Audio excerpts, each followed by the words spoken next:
Vamos debater hoje 3 mentiras que o pessoal fala nos vídeos, em cursos por aí, sobre estudo para concurso. Se prepare, porque tem muita falsa ciência.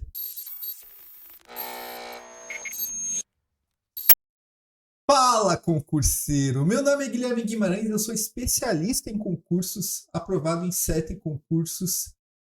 E o que eu quero rebater hoje são falas que você vai ver inúmeros vídeos na internet, um monte de gente tratando, um monte de gente discutindo, coisas que até eu defendi, tem coisa aqui que eu defendi, depois estudando melhor eu vi que é uma furada, tá? Eu vou falar especificamente sobre o mapa mental. E a minha ideia é basear em ciência. E aqui é importante explicar o que eu falo quando é ciência. Experimento científico, em estudos científicos.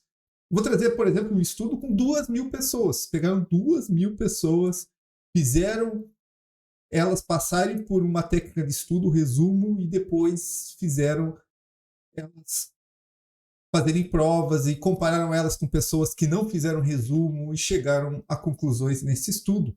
Então isso é ciência. Tem muita coisa, e a gente vai falar aqui, eu vou expor alguns nomes, de pessoas que simplesmente tiram do que eles acham. E às vezes a gente colocar o que a gente acha é complicado, porque tem gente que fala que passou sem fazer questão. Eu tenho no meu estudo lá, acho que tem umas 2, 3 pessoas que falaram que passaram em concurso, até fiscal, sem questão. E aí?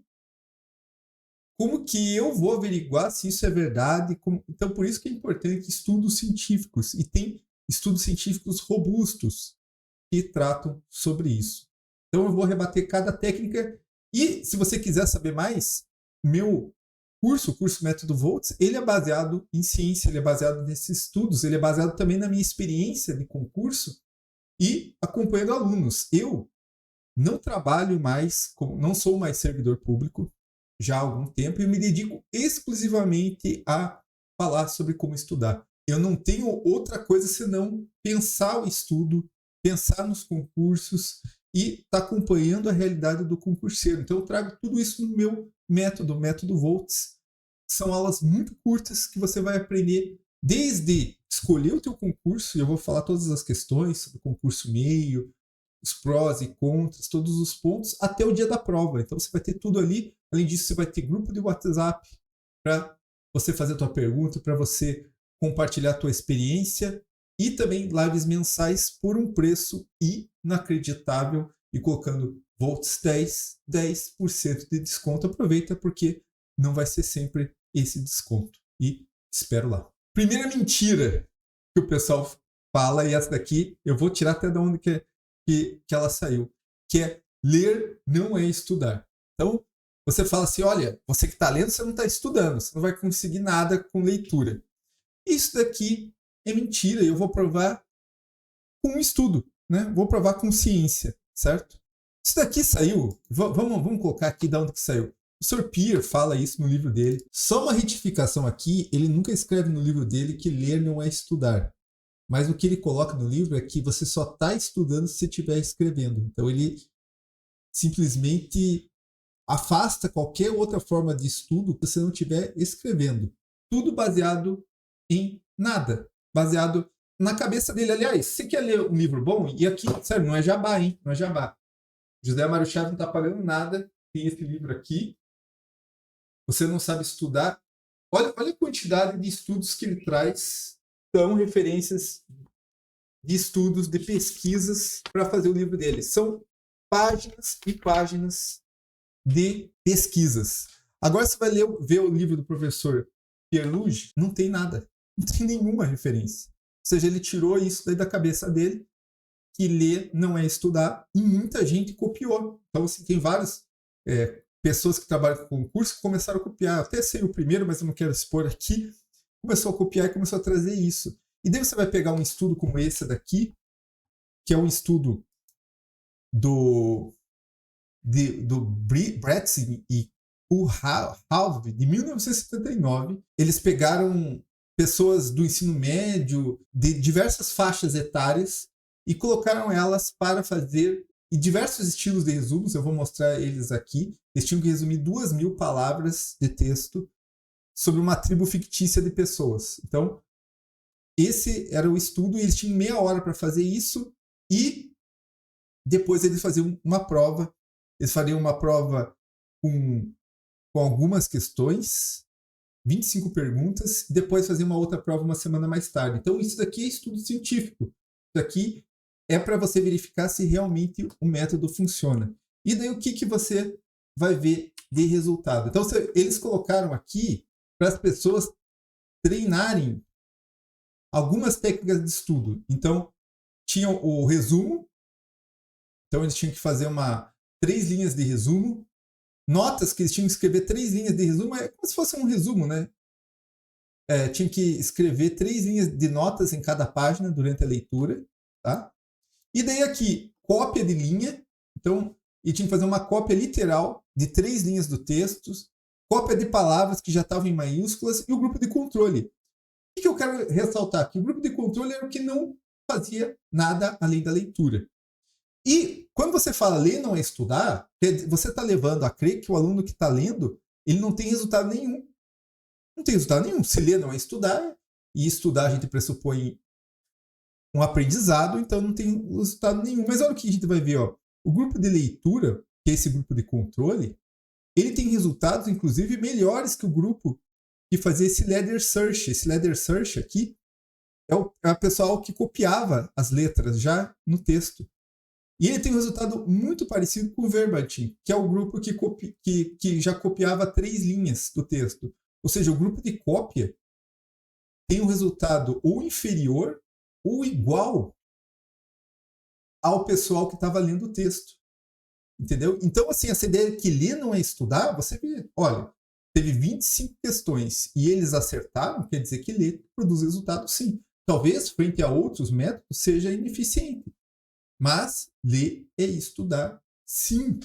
E tem diversos. Eu trouxe um estudo, eu poderia trazer assim mais 10 estudos que eles sempre comparam com grupos, às vezes, de leitura. E leitura tem resultado.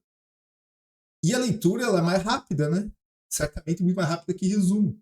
Então, leitura tem... Cara, essa ideia que isso aqui não é estudar, não é estudar. Pô, você colocar, às vezes, um áudio no carro, um vídeo, mesmo dirigindo, você tem aprendizado sim. Aliás, tem inúmeras histórias de pessoas que, às vezes, escutando um áudio num carro, às vezes pegaram uma resposta de uma questão. Tem inúmeras histórias disso. Então, a pessoa que fala que ler não é estudar, ela está querendo trazer um medo para você que não existe. Né? Talvez alguns estudos sejam ineficientes, mas você dizer que ele não é estudo é mentira e é tentativa de te enganar. Vamos para o segundo ponto, e aqui é polêmica, hein? Aqui é polêmica. Mapa mental é baseado em nada. Veja, é muito importante eu colocar um ponto aqui. Eu não estou criticando que o mapa mental é totalmente ineficiente, que o mapa mental você tem que jogar fora. Eu adoro o mapa mental, eu gosto muito do jeito que ele é montado. Eu tenho alguns mapas mentais. Eu tinha até curso de mapa mental no meu próprio curso. Mas a grande questão, e a questão que o José Mário Chaves traz no livro dele, é que quem criou o mapa mental, e eu vou trazer o livro aqui, que é o Tony Buzan, ele começa a explicar como que você tem que criar um mapa mental. E ele fala aqui, ó, use uma imagem central. Então, para você criar um mapa mental, você tem que ter uma imagem central. Uma imagem chama imediatamente a atenção dos olhos, ela vai dar prazer, vai chamar atenção por si própria. Ele coloca aqui vários conceitos de mapa mental, vários conceitos como você tem que montar um mapa mental. Aliás, então, assim, alguns conceitos que nem são usados, entendeu? Então, assim, muita gente fala isso aqui é mapa mental, mas talvez não seja um mapa mental concebido pelo Tony Buzan. Mas ele coloca assim, que você tem que colocar a imagem central, que você tem que fazer. Só que qual que é o fundamento que ele coloca? Nenhum. Olha o exemplo que ele fala aqui, ó. Use linhas mais grossas, indicam que o cérebro que elas são mais importantes. Por isso, façam todas as linhas centrais mais espessas. Se no começo não tiver certeza quais ideias serão mais relevantes, reforce a linha quando terminar. Então ele fala assim, ó, quando você começar o teu mapa mental, as linhas primeiras têm que ser mais grossas. Tá isso aqui no livro dele. Qual que é o fundamento disso? Nenhum. Quase nada no livro é fundamentado. Ou seja, você não consegue encontrar fundamento, né? O próprio José Mário Chaves fala, olha, uma das coisas que tem fundamento nesse livro aqui é você usar imagem. Existem estudos que mostram que você aprende muito mais usando imagens. Mas outras coisas não têm nenhum fundamento. Nenhum fundamento. E daí eu não estou querendo dizer para você largar o mapa mental. Eu só não acho que você deve considerar o jeito de fazer o mapa mental que o Tony Buzan defende aqui como um jeito mais eficiente. Se você fizer outro tipo de resumo, usando figura, beleza. Mas você não precisa fazer desse jeito que o pessoal defende, porque ele não tem fundamento científico nenhum. Ele é baseado só na cabeça do Tony Buzan. Ele fala, faça isso, e não explica por quê.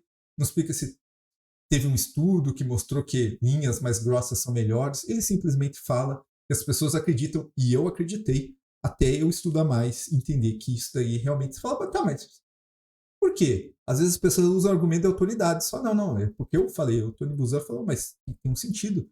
Tem que ter uma explicação científica, baseada em pesquisa, baseado em dados, mas não tem nada disso.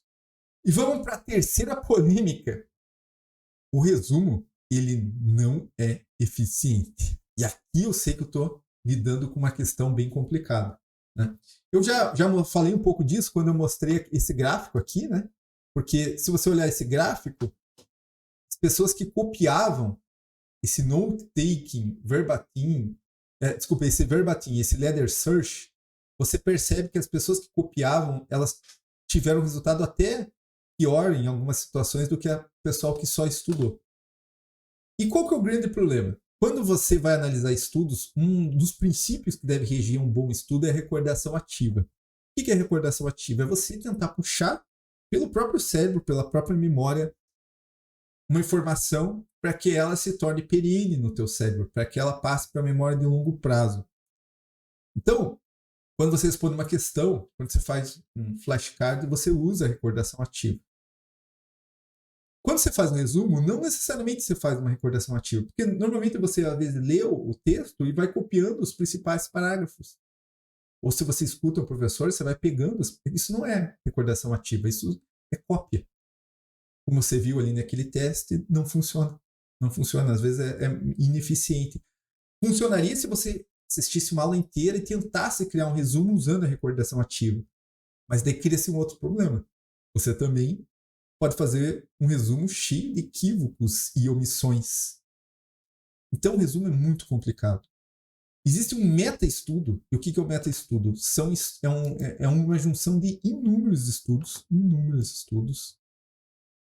que é esse estudo aqui, melhorando a aprendizagem dos alunos com técnicas eficazes de aprendizagem, que tem todos esses autores aqui. Puxa, é um estudo assim inacreditável, de páginas e páginas. E ele conclui que o resumo como uma técnica de baixa utilidade. E por que ele fala isso daqui? Eu vou ler aqui para vocês. Com base nas evidências disponíveis, nós taxamos o resumo como de baixa utilidade. Pode ser uma estratégia de aprendizagem eficaz para alunos que já estão qualificados para resumir. Então ele coloca que o resumo exige uma qualificação. Então ele coloca assim, se a pessoa não é qualificada, se ela não sabe resumir, ela não vai conseguir criar um bom resumo e, portanto, não vai ter um bom estudo. Ele fez essa análise numa situação acadêmica, inclusive numa situação de aprendizado formal, né, escolar, acadêmico. Só que se você jogar isso para concurso, isso se torna pior, porque você não tem que colocar no resumo aquilo que você acha importante, você tem que colocar aquilo que a banca acha importante. E aí o contexto é pior ainda, porque você pode determinar o que é importante. Tem material de grandes cursos aí que eles falam do histórico da Constituição, por exemplo. Isso não cai em concurso, pelo menos não nos que a gente trata aqui no canal, policial, talvez de juiz, promotor, ele fale. E muita gente vai colocar aquilo no resumo. Então o resumo tem todos esses problemas, e tem um ponto que foi muito pouco estudado em estudos científicos, que é a questão de tamanho de resumo. Por exemplo, esse estudo que eu trouxe aqui, ele é feito em 2.000 palavras. Ou seja, o pessoal fez o resumo em 30 minutos. Quando você vai pegar para concurso, tem concursos que você tem páginas e páginas. Então, a eficiência ela é muito complicada. O próprio José Mário Chaves, no livro E Você Não Sabe Estudar, ele vai concluir aqui que o resumo ele substituiria, por exemplo, por fazer questões. E compraria um resumo pronto. Veja, José Mário Chaves, nesse livro, que para mim é o melhor livro, colocando isso aí. E muita gente defende o resumo. E assim, você até pode defender, agora muita gente coloca como científico. E daí eu acho problemático, porque não há estudos que apontem para a eficiência dele, sobretudo frente a outras técnicas. Tá? Ele tem sua eficiência, mas frente a outras técnicas ele não é tão eficiente. E aí, qual que você acha que é outra polêmica? Deixa aqui nos comentários e bora estudar, pessoal!